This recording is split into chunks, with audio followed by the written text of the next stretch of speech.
watching me.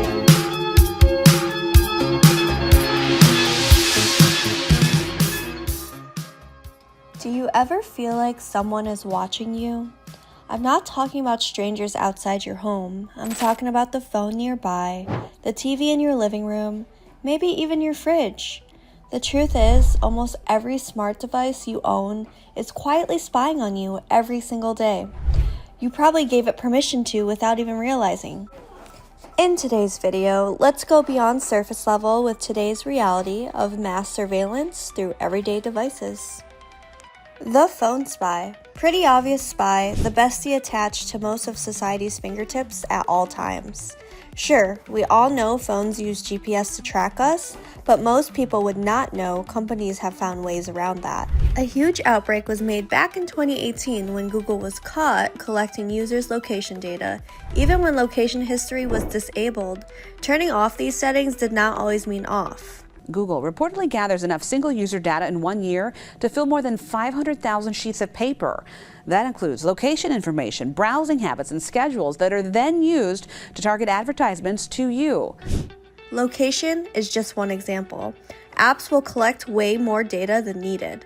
Simple apps such as your flashlight have asked for access to your contacts or location data. Why is this? It's because your information is more valuable than the app itself.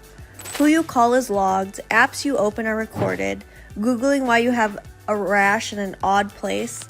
Yeah, they all know. Not just the government is watching. Mostly companies are in some sort of arms race to know more about you than you know about yourself. Your phone could probably guess what you're going to order for dinner tonight. Your phone was just the surface level of surveillance. Your smart TV, it's less smart and more of that nosy neighbor who listens through the wall. Some even track what you're watching to sell that info to advertisers. Your smart fridge? Yeah, it knows when you're low on milk and probably when you're low on self-control in the middle of the night.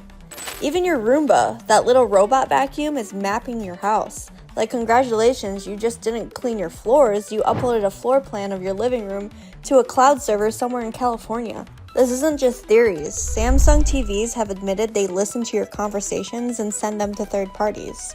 Roombas, they have uploaded photos from inside people's houses, including a woman on her toilet. And then there's your fridge. It doesn't just chill your food, it also tracks what you eat. Some models will log what's inside and suggest what you should buy. So one day it's like, hey, you're out of yogurt. Next thing you know, you're getting yogurt ads on Instagram. Imagine your fridge being the one to fat shame you, telling you need to slow down on some ice cream. The obvious reason why companies and governments do all this is for power and control. For companies, data is gold. The more they know about you, the easier it is to predict and influence your choices. If they know you tend to order fast food when you're tired on Fridays, they can hit you with a perfectly timed Uber Eats coupon. They're just not selling you products, they're selling certainty. Certainty that you'll spend money. And for governments, their angle is a controlled society. Information gives them the ability to monitor populations, spot rejections, or even nudge society in a certain direction. Think of it as a giant chess game, except you're the pawn, and every move you take is being tracked in real time. I'm sorry, but doesn't this seem like just another added system quickly being built around our daily lives? It's no surprise as children we were introduced to the school system, which then would prepare us for the workforce system of 40 plus hours a week, to then prepare us for the structured weekends, holidays, grind and reward cycle. To keep us going in this loop of some routine we think is normal and adding the cherry on top, which is the layer of smart devices that are trying to influence all of our next moves. We woke up one day and it's smartwatches tracking our steps.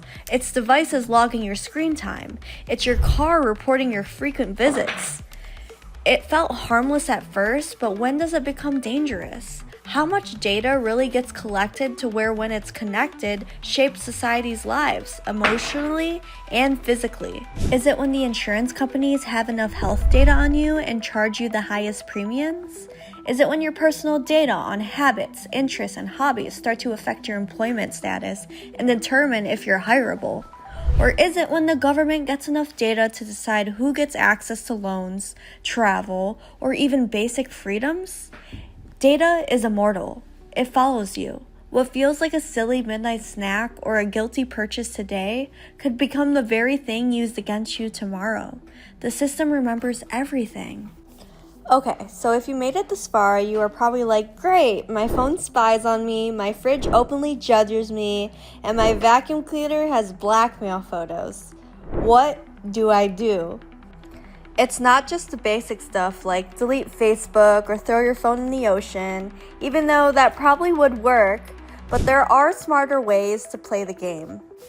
Number 1, data detox. Companies can't track what you don't give them. Go through and delete old accounts, unsubscribe from free apps, and take back control of what's floating around you. Number 2, use decentralized tools. Everyone knows about VPNs, but there's also encrypted messaging like Signal, browsers like Brave, or even decentralized search engines like DuckDuckGo. These won't feed data back into big tech machines.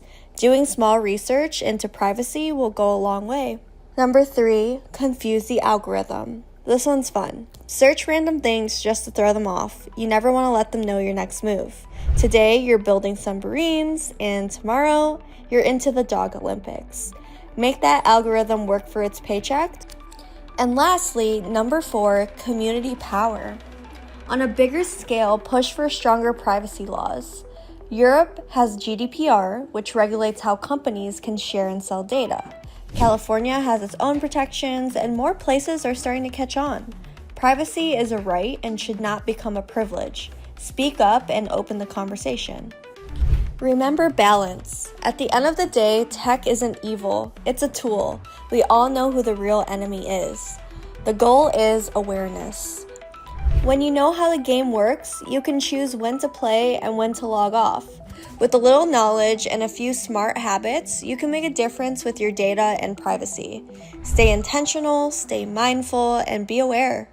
If you enjoy topics that reveal what's hidden and questions what is told, feel free to subscribe. The algorithm is already pushing this to you, so you might as well embrace it. Much love and see you next time.